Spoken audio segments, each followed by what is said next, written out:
Assalamualaikum warahmatullahi wabarakatuh. Ketemu lagi di channelnya Republik Racing 27.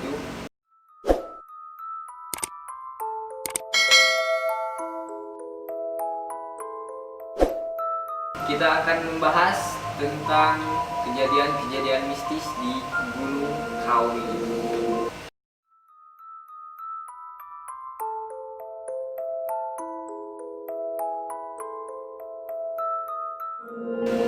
Yang dimana sekarang kita kedatangan narasumber, yaitu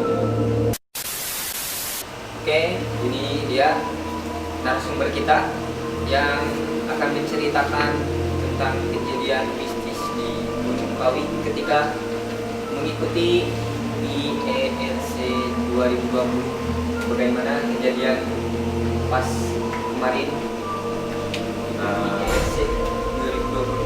Assalamualaikum warahmatullahi wabarakatuh.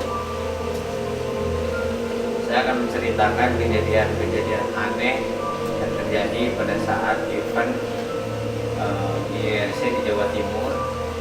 Itu untuk hari yang pertama. Hari pertama itu start Kediri, mengikuti jalur-jalur sampai ke Batu. Sebelum Batu gimana kita melewatin ke Gunung Kawi dulu. Untuk hari pertama saya kebetulan ikut kelas tim di mana 3 orang. Ada 3 orang rider dari total sekitar 50 tim dan sekitar 20 individu. Tapi dari 3 orang itu totalnya ada sekitar 50 tim.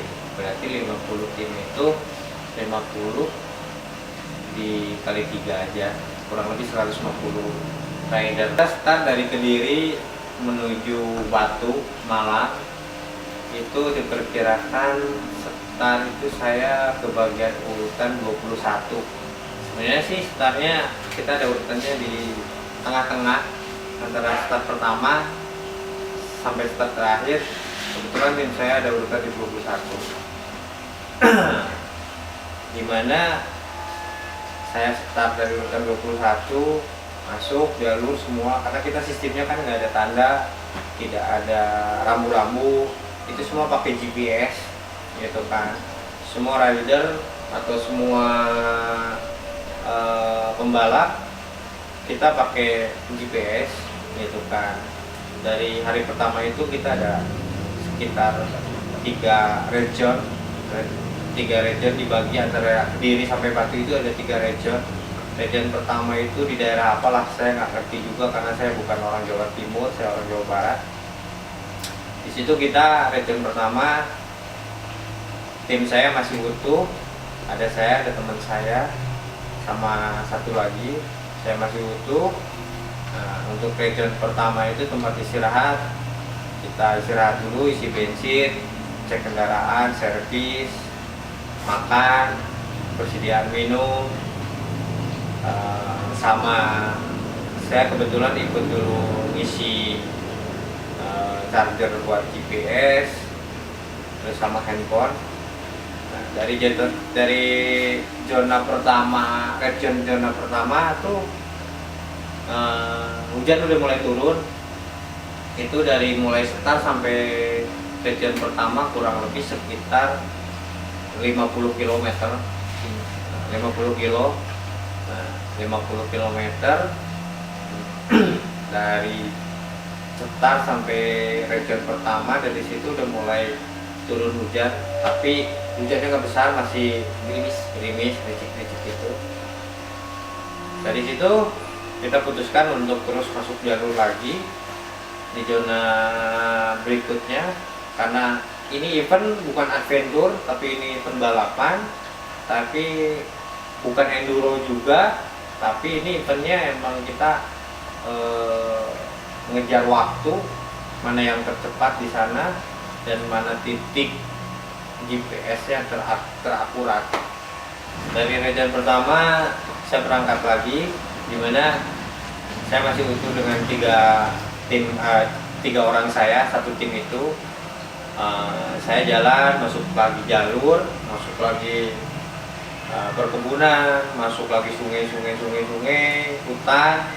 Nah, dari situ masih belum tidak ada apa-apa, semua masih utuh. Cuman satu tim saya itu dari 3 orang ini, yang satu udah mulai ketinggalan, mungkin karena fisiknya udah mulai kelelahan, atau mungkin karena dia juga udah begitu sore mulai udah nggak fokus. Nah, dari zona region 1 itu ke region 2 itu Sekitar berapa kilometer itu dari region pertama ke region kedua? Nah, dari region pertama itu kurang lebih sekitar 50 lagi, 40 apa 50-an lah, sekitar segituan, 40 sampai 50 kilo. Tapi itu kejadiannya nggak ada masalah sih. Sebenarnya kita masih enjoy aja. Bawa motor masih enjoy semua. Ibaratnya kita masih fun, masih belum terlalu jalur juga belum terlalu ekstrim, belum nggak ada tarik-tarikan motor gitu kan. Kadang-kadang ya kalau dikasih hujan ya mau nggak mau jalan sedikit aja, karena ini banyaknya juga yang ikutnya juga motor-motor gelap, udah pasti jalan itu pasti akan hancur. Makanya kita putusin untuk cepet-cepet jalan gitu kan. Nah, untuk dari zona 1 ke zona 2 itu sebenarnya saya udah ada satu firasat yang kurang enak gitu kan. Kurang enaknya kenapa? Karena begitu jalur kita double track gitu kan, karena jalur zona pertama itu jalurnya sangat kalau saya bilang istimewa lah. Dibilangnya itu jalur speed 1000 tanjakan, bukan 1000 tanjakan, 1000 jumpingan. Jadi kita speed pakai motor jumping terus ya, surganya jumpingnya buat motor gelap. Kemarin lah hari pertama itu dari start sampai region pertama itu zona yang paling istimewa lah buat motor-motor gelap itu. Itu di zona kedua, dari 1 ke 2 itu dari 1 hari atau 2 hari gitu? Itu 1 hari, karena kan dari Kediri sampai Batu itu sekitar 160 kilo. Jadi itu one day untuk hari pertama 160 kilo. Sebenarnya kita ikutnya 3 hari, cuman hari pertama itu kita 160 kilo. Kalau di zona 1 ke zona 2 itu masih tetap di hari pertama gitu? Nah, iya jelas, karena kita itu kan hari pertama itu ada 160 kilo, cuman kita dibagi ada 2 zona, kurang lebih 50-50an lah untuk per zona. Untuk zona 2 jalurnya udah mulai agak cukup tidak bersahabat, Beda dengan jalur yang zona 1. iya, karena kalau zona 1 itu kan masih perkebunan petani gitu kan. Kita juga masih dalam artian belum masuk ke area hutan yang ya mulai ibaratnya mungkin kalau siang itu petani di hutan ada, tapi kan kalau udah mungkin di bawah jam 3 masih ada. Kalau udah di atas jam 3 mungkin kan antara jam 4 mereka udah pada pulang, mungkin nggak ada hutan. Itu untuk zona 2. Jadi jalurnya udah mulai masuk hutan pinus, hutan ya nggak ada kebun bambu gitu kan. Malah untuk zona 2 agak sangat kalau saya bilang udah mulai kerasa itu di zona 2 itu udah mulai masuk di hutan bambu gitu. Karena kita motor kita ada beberapa teknikal yang nggak bisa dinaikin, harus ditidurin, motornya didorong ya kan gitu. Terus dari situ juga ya udah mulai yang namanya hutan bambu. Enggak, kalau di situ belum ada, cuman yang namanya hutan bambu itu kan udah pasti dia lembab ya kan, terus licin ya. Tapi ya udah mulai aura-auranya juga udah mulai ada gitu. Karena saya pikir kita ikut event ini namanya juga rally gitu kan. Saya pikir nggak ada nggak ada yang teknikal yang agak sedikit mulai agak keras jalurnya gitu kan. Nah, untuk zona terakhir itu zona 3 gimana itu? Nah, jadi kalau saya ulas, kalau kita by step itu ada levelnya.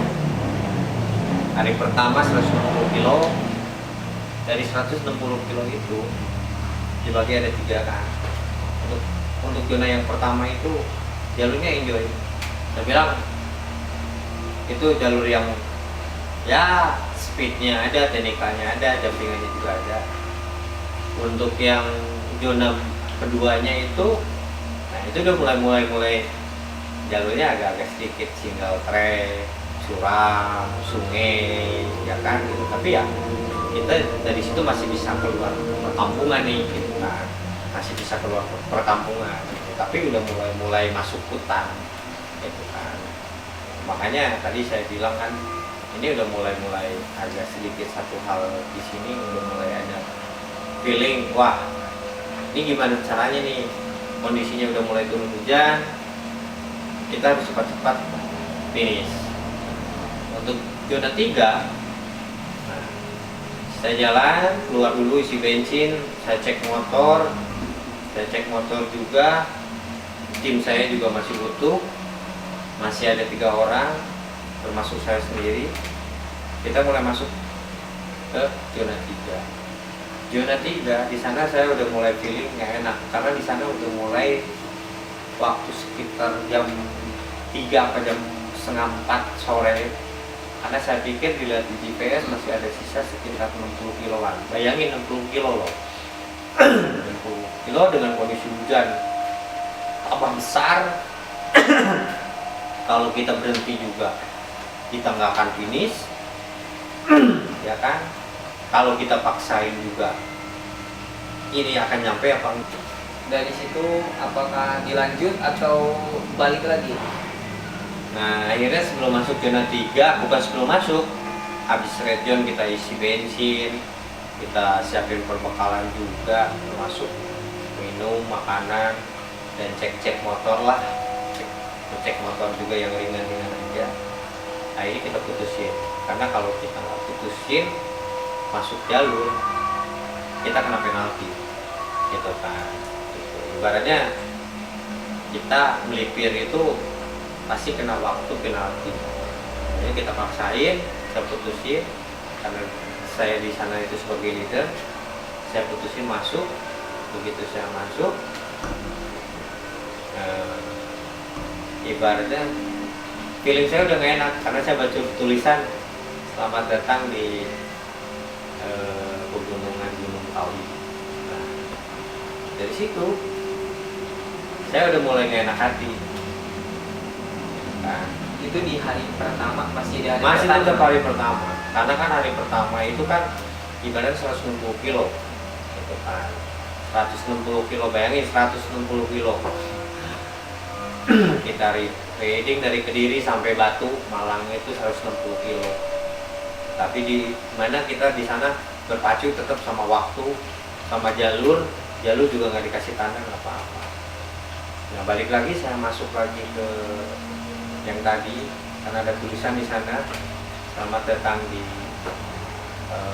pegunungan Gunung Kawi, ya kan. Saya udah mulai feeling nggak enak. Tapi di sana saya nggak ngomong sama rekan-rekan saya dalam artian seperti gimana, cuma dalam hati aja.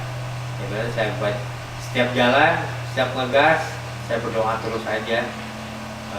Ibaratnya karena yang saya tahu itu Gunung Kawi itu sesuatu hal yang sangat mistik banget lah. Gitu. Tapi entah nggak tahu pandangan orang seperti gimana. Cuman yang saya tahu, kalau saya lihat di mungkin di channel-channel YouTube yang lain itu kan ya ada sesuatu hal lah tentang Gunung Kawi ini, gitu kan. Saat Anda masuk ke Gunung Kawi itu apakah ngerasa sesuatu yang beda gitu? Ya jelas, karena satu waktunya juga udah sore banget, sekitar jam 4-an di sana, jam 4 apa setengah 5. Tapi kan saya berpikir masih ada kawan-kawan saya di depan atau mungkin di belakang gitu kan.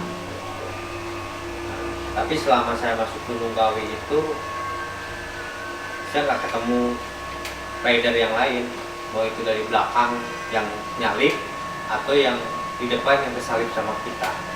Nah dari sana kita udah tanya-tanya karena hujannya sangat besar banget dan jalannya pun memang masih jalur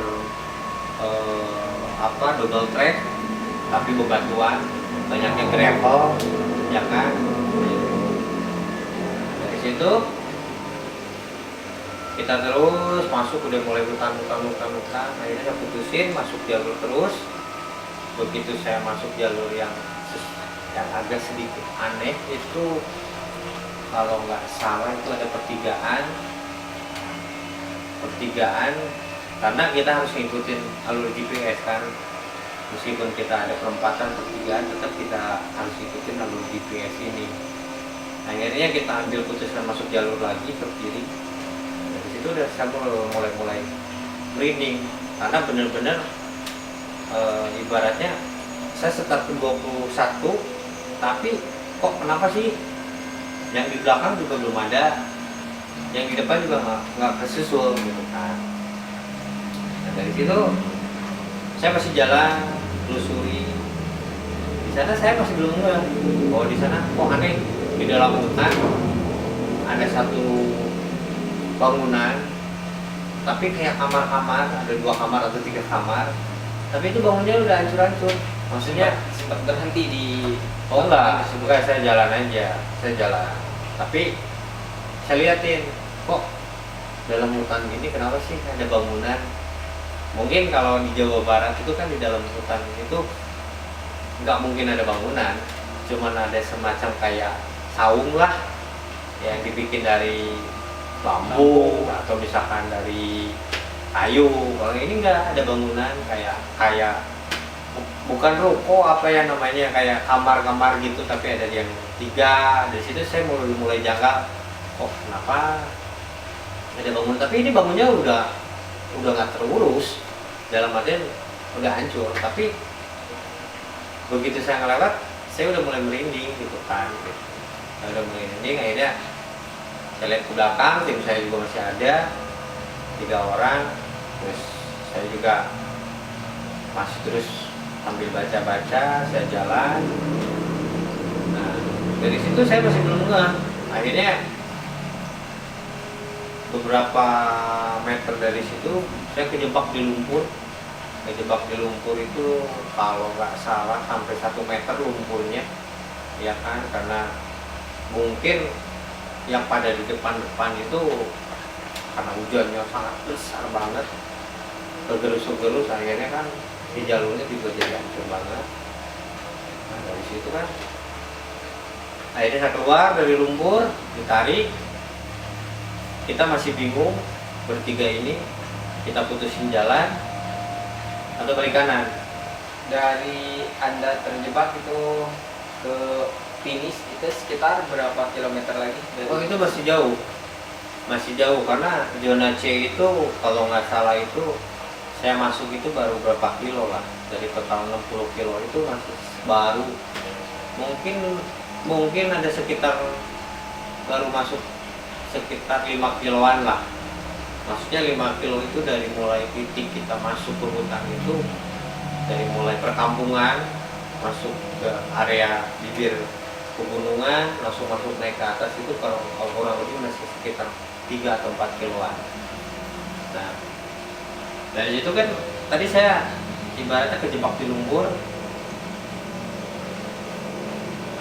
Mutusin untuk balik lagi atau masih lanjut. Nah akhirnya kita berembuk bertiga itu kita masih lanjut gitu kan, udah gitu akhirnya kita jalan.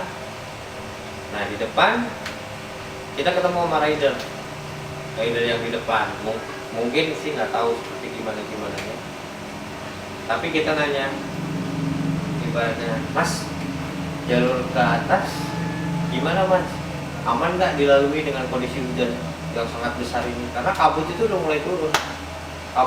mulai turun. Pandangan pun udah mulai terbatas sama kabut, jalur pun udah mulai hancur karena ngerelnya udah bukan sedikit-sedikit, ngerelnya boleh katain itu ibaratnya sekitar setengah meteran ngerelnya itu kan, karena hujannya sangat besar digerus sama motor, otomatis kita yang tim di tengah atau misalkan kita Pas ketemu dengan rider tersebut, apakah Anda masih melanjutkan perjalanan? nah begitu jalurnya udah mulai hancur, saya masih masuk jalur. Saya akan ketemu tuh sama rider yang di depan, saya tanya-tanya, Mas kenapa kok dia beli kanan? Dia bilang, Mas ini jalurnya kok hancur, kalau saya kan karena individu nggak ada bantu buat tarik-tarikan lah ibaratnya. Nah dari situ karena kita tim, masa 3 orang harus balik kanan, akhirnya saya putusin masih jalan kan. Tapi jalan itu kan jalur juga udah bener-bener hancur banget, kabut juga udah mulai turun, hujan pun makin besar. Nah begitu saya nemu tanjakan lagi, udah jalur sangat hancur, bener-bener hancur itu jalur, akhirnya saya putusin balik kanan. Kenapa? Karena waktu udah nggak memungkinkan, karena waktu udah sekitar jam 5-an. Bukannya kita nggak berani paksain, tapi ibaratnya kita di sini meskipun ikut event ini, tapi kalau konyol buat apa? Karena ini udah masuk di hutan. Maksudnya kita mau minta tolong sama siapa? Karena di sini ibaratnya no helper, ibaratnya nggak ada yang mau bantu. Kalau cuman temen kita yang tim ini gitu kan ibaratnya, terus kita pun sinyal handphone juga udah nggak ada gitu, karena mungkin kabutnya sangat tebal sekali atau misalnya ketinggiannya saya entah, nggak ngerti juga. Harusnya semakin tinggi ya sinyal HP itu semakin bagus, tapi kan mungkin ini karena kondisi hujan dan kabutnya sangat tebal sekali, saya putusin untuk balik kanan. Saya ambil keputusan balik kanan, akhirnya turun. Dari situ kita ketemu sama rider, kebetulan kita juga ketemu rider berapa orang, ada sekitar 3 orang. Mereka itu individu, kasihan juga. Nah dari sini nih saya udah mulai ngerasa nggak enak. Kenapa mulai ngerasa nggak enak? Akhirnya saya putusin, karena saya berpikir di belakang tuh masih ada orang dan ada tim saya. Saya jalan tiba-tiba ternyata teman saya itu motornya trouble yang satu, jadi akhirnya ketinggalan. Yang 3 orang sama teman saya berdua di belakang itu, ternyata mereka nunggu teman saya yang motornya trouble. Saya jalan sendirian Ke sana, ke temen? enggak, masih terus saya, karena harus keluar jalur dari sini, nggak mungkin karena waktunya udah mulai setengah 6. Akhirnya saya putusin jalan. Pas pertengahan jalur itu, karena saya hafal jalur itu karena dilalui kan, tadi berangkat dilalui, saya hafal. Nah dari situ saya nengok ke belakang, loh kok teman saya nggak ada. Nah udah saya pikir mereka nyantai lah gitu, karena kan kita mau ibaratnya kita mau keluar jalur karena waktunya udah sore dan hujannya pun nggak reda-reda, sangat-sangat besar sekali. Akhirnya saya putusin jalan di suatu belokan terus saya senang banget ketemu orang kampung nih di sini. Saya bilang Setengah 6 setengah 6 ketemu sama orang kampung di sana. nah orang kampung, ada seorang kakek. Akhirnya saya berhenti. Saya bilang, Mbah, misi, saya bilang. Tapi dia cuma manggut aja, ya kan? Saya tanya, Mbah, karena saya bahasa Indonesia kan, mungkin dia nggak tahu ngerti bahasa Indonesia apa enggak, tapi saya juga kalau bahasa Jawa sih saya sedikit ngerti lah gitu kan ibaratnya. Saya bilang, saya tanya jaraknya mungkin eh, nggak berdekatan gini banget, jaraknya mungkin ada sekitar berapa meter lah, 4 meteran, karena posisinya dia sebelah kiri, saya itu udah belok posisinya sebelah sini, jadi saya ngobrolnya agak jauh-jauhan. Jadi ngobrol pun cuma saya yang nanya, saya bilang, Mbah kalau di sini masih jauh ke perkampungan nggak? Kalau ke atas, saya bilang naikin ke atas lewat jalur double track. Saya bilang cuman kalau yang saya ngerti itu dia bilang kamu cepetan pulang, ngomongin seperti itu aja. Kamu jangan balik lagi ke jalur ke sini, kamu cepat pulang. Saya ngomong kayak gini sampai merinding nih, kan? Nah, ini sama merinding. Dari situ saya pikir nih kenapa? Tadinya mau saya bawa nih kakek-kakek, saya bilang, Mbah mau ikut saya nggak? Bonceng gitu kan. Terus dia bilang, nadanya dia kayak marah. Nah, kamu cepet kayak musir lah, bukan marah kayak musir. Cepet pulang gitu kan. Tapi entah apa, aku masih positif thinking aja di situ. Udah, karena nggak mungkin, karena sebelah kanan saya itu jurang dan nggak mungkin dilalui sama manusia, udah sore dan jauh banget, harus turun ke bawah ke perkampungan, nggak mungkin gitu, karena jaraknya mungkin berkilo-kilo.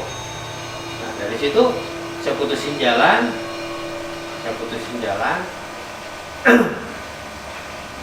naik ke atas, saya lihat ke belakang, kok teman saya juga masih belum ada, saya bilang. Akhirnya saya putusin terus naik ke atas jalur yang double track. Naik ke atas, pohonnya makin besar-besar, ya kan, pohonnya udah, wah, namanya hujan juga nggak berhenti banget itu. Karena nggak mungkin kalau saya berhenti di sini juga ngerinya, mungkin ada binatang buas atau gimana. Akhirnya yang ada di benak pikiran saya, gimana caranya saya nyelamatin diri saya, karena teman saya yang di belakang yang berdua itu ada teman rider yang lain 3 orang, mereka berlima, sedangkan saya sendiri, ya kan. Saya nggak bisa putusin dalam arti saya harus nunggu teman saya. Gimana caranya saya keluar dari zona ini, ya kan. Akhirnya saya jalan, mungkin berkilo-kilo, akhirnya saya nemu satu perkampungan, di sana ada masjid, alhamdulillah banget. Mungkin saya ketemu bapak-bapak mau ajar maghrib, saya samperin, saya istirahat di sana. Saya tanya, Pak, kalau jalur dari sini mau ke Batu Malang lewat mana? Saya bilang. Bapak itu nanya, loh mas dari mana? Dengan logat Jawa gitu kan. Saya bilang, saya dari Jawa Barat. Loh ngapain? Jam segini ada di daerah sini. Mas dari arah mana? Gitu kan. Saya bilang saya dari area bawah Pak. Wah, kok berani banget lewat sini. Udah mau maghriban, pakai motor, main sendiri, ya kan. Akhirnya saya ngobrol karena masih ada waktu, belum adzan maghrib, saya ngobrol dulu karena nggak mungkin saya juga ikut sholat karena semua kotor, badan kotor sama lumpur basah. Akhirnya ngobrol di sana, dia menanyakan mau ngapain mas kesini. Saya bilang saya lagi ikut event dari Kediri sampai ke Batu. Terus ya saya nggak nyasar sebenarnya, saya ikutin jalur sesuai karena jalur itu hancur banget sama hujannya juga banget. Akhirnya di situ saya putusin untuk keluar jalur dari perkampungan karena waktu itu juga Google Map kebetulan masih bisa dibuka. Saya lihat pakai Google Map yang satelit, jalan mana yang ada perkampungan ini. Akhirnya saya kejar perkampungan terdekat, inilah di sini. Apakah Anda menunggu teman Anda di sana? Apakah Anda tetap berjalan sendiri? Di sana saya masih nunggu teman, tapi saya sambil ngobrol-ngobrol dulu, terus akhirnya dari si bapak yang mau sholat di masjid itu saya dikenalin sama orang sana. Nah, saya dikenalin sama orang sana itu ibaratnya, ini mas yang tahu jalur motor trail, karena orang itu suka main trail juga di daerah situ. Gitu kan. Terus saya tanya, kebetulan warga di sana juga ramah-ramah, baik-baik. Saya juga dikenalin sama komunitas trail di sana. Akhirnya dia bilang ke saya, mas emang itu yang bikin jalur kita, ya emang itu masuk ke Gunung Kawi. Jadi emang posisi kita ini udah ada di Gunung Kawi. Nah, tapi dia menyarankan saya harus pulang lah, karena udah nggak mungkin, meskipun jaraknya itu berapa kilo dengan kondisi hujan aja, lalu jalurnya juga udah hancur. Ya dia bilang mungkin bisa finish itu jam subuh, jam 4 jam 5 subuh, itu pun kalau fisiknya bagus, ibaratnya bisa narik motor sendiri atau misalkan seperti gimana. Akhirnya saya tanya, dari sini, dari perkampungan ini ada masuk nggak buat masuk lagi ke jalur, karena saya masih berambisi dengan jalur harus finish di hari kedua ini. Dari hari pertama ini saya harus finish itu kan. Nah, akhirnya dia bilang, mas kalau mau tetap mau masuk jalur, saya kasih tahu. Akhirnya dia nunjukin jalur, masuk keluar, ntar ketemu sama ada yang menjual bakso di sana.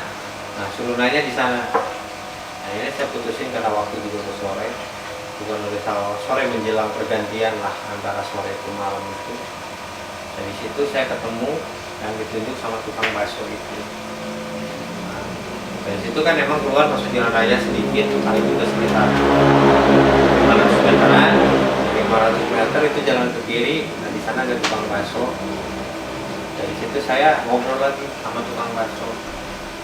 Saya tanya, mas ini jalur ini bisa nembus ke Malang nggak? Saya bilang ke Batu. Ya bisa sebenarnya, tapi ya dalam artian dengan kondisi seperti ini nggak mungkin. Satu juga udah malam mas. Tapi saya masih berambisi terus karena pengen menyelesaikan jalur gitu kan, ibaratnya. Ya indikata ibaratnya si tukang bakso ini melarang secara baik-baik lah saya untuk masuk ke jalur sana, melarang secara baik-baik. Terus lagi saya ngobrol, tiba-tiba yang saya samperin tadi di masjid itu, yang orang sana itu, tiba-tiba dia datang. Nah, datang lewat, saya panggil lah, mas mau kemana? Enggak, saya kebetulan lagi ada perlu mau ke depan. Akhirnya saya ngobrol bertiga di sana. Saya tak ceritain lah ketemu sama PKK di bawah, yang tadi saya ceritain di bawah gini. Ya, akhirnya mereka mutusin suruh saya pulang. Tapi saya masih berambisi sampai saya bilang, mas boleh antar saya sampai masuk jalur, biar saya bayar berapapun, gitu kan. Tapi dua orang ini masih melarang saya untuk masuk jalur. Jangan mas, jangan diselesaikan. Karena ibaratnya kalau orang Jawa Barat bilangnya apa yang kalupun lah, mungkin karena nggak mungkin kata warga di sana udah jam 4 sore aja orang itu ke gunung itu tuh udah jarang gitu kan, udah jarang lah ibaratnya. Karena saya ceritain ketemu tadi gitu kan, kejadian yang paling janggalnya itu akhirnya saya putusin di sana untuk masuk jalur karena teman saya masih belum ketemu, ya kan. Akhirnya saya dikasihlah jalur alternatif sama beliau, sama mereka itu berdua. Tapi kita nggak mengacu ke GPS. Akhirnya saya nyasar. Dari situ udah nggak karu-karuan di hutan, udah mulai ada suara apalah, udah mulai cahaya apalah. Nah ini saya putuskan untuk balik lagi. Dari situ mungkin Tuhan masih baik sama saya ketemu sama teman saya yang 2 orang ini yang ketinggalan. Nah ini saya ketemu di sana, dia bilang karena motor yang satu itu ada trouble. Ya, akhirnya saya perbaiki dulu, udah fit semua.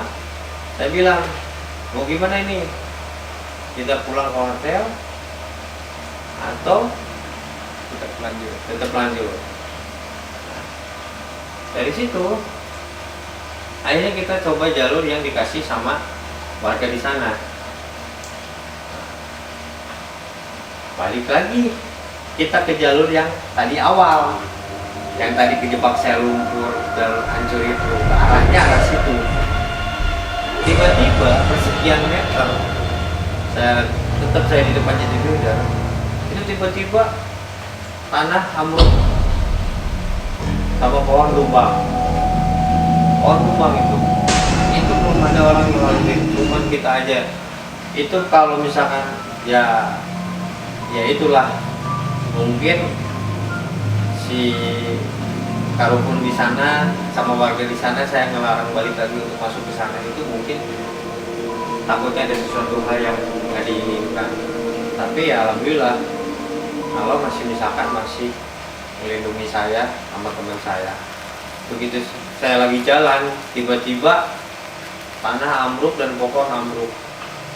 Dari sana saya udah mulai firasat lagi nggak benar. Nutupin jalan itu. Nutupin jalan. Tapi ya mau nggak mau kita harus lalui. Dari situ kita udah aman, bisa melewat. Ketemulah ada satu rider. Kebetulan dia dari Jawa Barat juga pakai motor TS kalau nggak salah. Saya bilang, Mas mau kemana? Oh jalannya udah hancur Mas, mending balik lagi.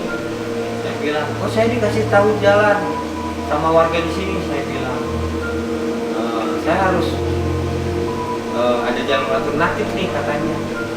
Akhirnya mereka ngikut, kita jadi perempat. Dari situ masuk hutan lagi, tiba-tiba nggak nanjak, turun. Dan double track asal kecilin. Di sana kalau saya lihat jarang banget ada aktivitas warga yang masuk ke daerah situ. Nah dari situ saya ketemu, ngelihat lagi ada semacam rumah, bukan rumah, apa ya, kamar-kamar kayak kosan lah. Mungkin kalau kita dibilangnya petak, kamar petak, ya kan? Tapi sama sekali tidak berpenghuni juga. Saya bilang ini tempat apa? Dalam hati saya nggak berani tanya sama teman saya. Akhirnya kita turun terus. Nah di sana ada jalan perempatan, yang satu ke kiri, yang satu ke kanan, yang satu lurus. Cuman kalau yang lurus ini ada sesuatu hal yang hati saya bilang jangan lurus. Nah, di situ berhenti dulu, kita ngerokok dulu, kita istirahat dulu. Karena kalau kita balikin juga ke atas juga nggak mungkin, karena jalurnya emang benar-benar curam banget kan. Curam, karena kalau kita balik kanan ke atas nggak cukup waktu 2 jam 3 jam saya untuk balik lagi ke atas, dan itu pun harus sistem gerek-gerekan. Akhirnya mungkin teman saya juga udah mulai ngerasa nggak enak. Ini jalur kemana? Nanya ke saya. Tenang, saya lihat handphone di Google Map, sinyal juga nggak ada. Sinyal udah mulai sinyal nggak ada, benar-benar udah gelap banget. Itu kalau sekitar jam berapa di sana? setengah tujuhan. Setengah 7 malam. Setengah 7 malam. Di jalur. Masih di hutan, dalam hutan. Belum nemuin jalur lagi. Belum nemuin jalur lagi. Nah, teman saya ada yang bilang, Mas mungkin jalurnya kita lurus nih. Tapi di sana saya nggak berani ngasih jalur lurus, karena kalau saya lihat jalur lurus itu ada pohon sangat besar banget. Mereka lagi pada ngobrol, nyantai ngerokok. saya sambil dikir, tiba-tiba di sekeliling itu senyap, tapi pohon besar itu yang kelihatan. bukan kelihatan, kayak ngetiup angin. Tapi pohon-pohon yang di sebelahnya itu, Merinding banget. Merinding. pohon-pohon di sebelahnya itu diam, nggak ketiup angin, gitu. Nggak ketiup angin, cuman itu ada pohon satu besar, nggak tahu entah ada tempat apa, saya juga nggak ngerti karena saya nggak berani masuk. Akhirnya saya bilang, putusin kita belok kiri aja yuk. Belok kiri, itu udah nggak ada bekas jalan, orang jalan atau orang pakai motor udah nggak ada. Itu cuma rumput aja, emang ada jalan tapi udah rumput. Rumputnya sekitar selutut lah. Akhirnya kita paksain harus keluar dari sana secepatnya. Nah, terus kita paksain keluar. Akhirnya saya keluar lagi dari jalur itu. Tiba-tiba sebelum keluar di jalur itu, kita dihadang lagi. Sekawanan binatang. Itu nggak tahu entah babi hutan, nggak tahu entah apa. Tapi nggak mungkin kok babi hutan lagi hujan besar kayak gini, ya kan? Kita ibaratnya kayak jaga. Jangannya kenapa? Anda finish itu sampai finish jam berapa? Kalau finish itu jadi itu kan jam 7. Itu dari situ itu kita turun ke titik awal. Nah dari situ hujan kan masih gede. Akhirnya saya berteduh dulu, menemu perkampungan. Nah di situ ada warung. Jam istirahat dulu di sana. Ini sebenarnya sih kalau finish sih sampai ke Batu itu sekitar jam 9. Tapi saya penasaran dengan cerita saya gitu kan. Akhirnya saya di warung itu saya sempat berhenti ngobrol juga sama warga di sana. Malah warga di sana juga berpikir satu hal, ini eventnya terlalu berani gitu kan, dimasukin dengan waktu yang sangat sore, dimasukin ke jalur itu gitu kan. Ibaratnya kalau ada apa-apa ya resikonya sangat besar. Ibaratnya kalau motor trouble nggak bisa jalan, itu mungkin kita bisa jalan lagi berkilo-kilo, ya kan, gitu berkilo-kilo. Bukan dalam arti satu hal ada yang dijemput atau misalkan ngikut panitia, tapi kalau misalkan kita individu jalan sendiri, kalau ada apa-apa, kalau ada trouble apa-apa, ya udah di sana kita emang benar-benar harus settle. Nah kalau berbicara finish, saya sampai Batu itu jam 9. Dari situ yang balik lagi, saya obrolan tadi, saya ngobrol di warung itu, saya perjelas pengen tahu. Satu, saya ketemu kakek-kakek, keduanya juga mungkin ada longsor itu kan, mungkin ya positif thinking aja, mungkin karena hujannya terlalu besar, airnya juga kan ya positif thinking aja. Cuman kan ya ibaratnya itu satu hal kejadian di depan mata juga. Ketiganya juga ibaratnya saya disesali di gunung, nggak tahu arahnya harus kemana, kita nunggu. Terus dari situ juga nah saya ketemu babi hutan, tapi ternyata teman saya juga nggak melihat, nggak tahu apa-apa. Nah, jadi 4 kejadian itu ya saya bilang satu hal kejadian yang sangat tidak lazim gitu kan. Dalam arti tidak lazim, oke, kalau kena longsor itu masih lazim, tapi ketemu kakek-kakek entah jalannya kemana, tiba-tiba menghilang. Terus saya juga nyasar ketemu pohon gerak sendiri, ya kan, itu nggak lazim juga. Ketemu babi hutan tapi ya dengan warnanya aneh, tapi teman-teman saya juga di belakang juga nggak ngeliat. Ya itu mungkin ibaratnya hal apa halunya saya, tapi ya mungkin karena saya kecapean atau dingin atau gimana, tapi ya saya itu yakin banget karena saya sempat berhenti dulu, berhenti disuruh melewat, baru teman saya nanya kenapa berhenti. Enggak, saya bilang ya itu sih satu kejadian mistik di event IRC ini. Ya bukan event yang nggak bagus, eventnya sangat keren dan beda dari yang lain. Saya sangat senang banget ikut event ini gitu kan. Dari situ saya ini sampai hotel itu jam 9. Alhamdulillah semuanya komplit, jadi saya komplit dengan finish dari urutan ke hari pertama, urutan dari 45 saya berada di posisi ke-11 itu dengan tim saya apa adanya. Kalau tim orang lain itu benar-benar pembalap, latihan, pakai GPS, tracking yang benar-benar bagus. Saya cuma hanya mengandalkan GPS dari HP aja. Ya alhamdulillah bisa 11. Tapi ya dibalik itu ya cerita mistiknya itu dapat banget.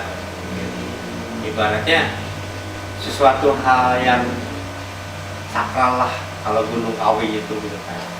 Mungkin teman-teman yang nonton atau gimana boleh browsing lah tentang Gunung Kawi seperti gimana. Ya saya sih nggak tahu, cuman ya ibaratnya ngedengar Gunung Kawi itu kayak sesuatu hal nggak asing lah gitu kan. Kayak sesuatu tempat, sesuatu yang spesial gitu kan, dari ya bukan dari gunung yang lain ya, maksudnya entah karena mungkin karena di YouTube, di browsing atau di mana-mana tentang masalah Gunung Kawi. Oke, itulah cerita dari Gunung Kawi, dan jangan lupa dukung channel kami Republik Racing 27. Jangan lupa like, comment, and subscribe. Oke, teman-teman, makasih. Jangan lupa nonton di part 2 nya. Oke, terima kasih.